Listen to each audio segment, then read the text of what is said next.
Every U.S. president, no matter how popular, no matter how powerful, can only win 2 four-year terms in office. Then they're out. That was the intention of those who founded the United States, an intention later made part of the U.S. Constitution.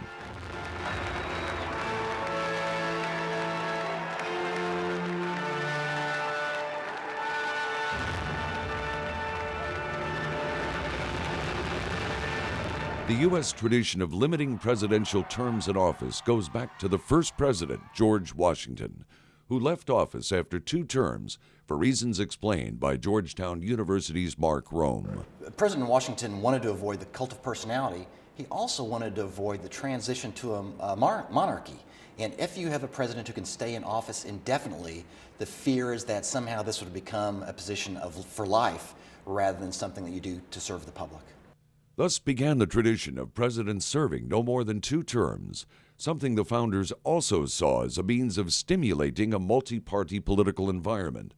That is, until Ulysses S. Grant, who won the presidency in 1868 and again in 1872. In 1880, he was not successful. The next time a president sought a 3rd term was in 1912. Republican Theodore Roosevelt, who served from 1901 to 1909, abandoned his party and formed a new one, the Progressive Party, to challenge the Republican nominee William Howard Taft. Roosevelt defeated Taft, but he did not defeat Democrat Woodrow Wilson, who went on to the White House. The only U.S. president elected to more than 2 terms was Democrat Franklin D. Roosevelt. In 1940, after Roosevelt already had served twice as president, World War II was savagely underway in Europe and Asia. Roosevelt ran for and won a 3rd and then a 4th term. The feelings of the electorate at that time are described by Howard University's Lorenzo Morris. The simplest answer, I think, is that Americans recognize under stress, countries tend to re-elect the leader, tend to go focus on the leader. Then in 1946, the Republican Party took control of Capitol Hill and passed a constitutional amendment that limits presidents to 2 full terms.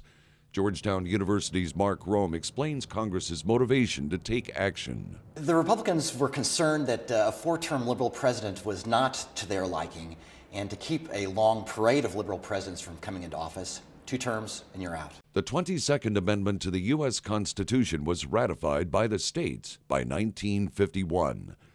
Presidents can win 2 full 4-year terms and can also serve for less than half of another term if the previous president dies or otherwise leaves office. While some have called for its repeal, others say this amendment is what the founders intended to ensure a vibrant democracy. Jeffrey Young, VOA News.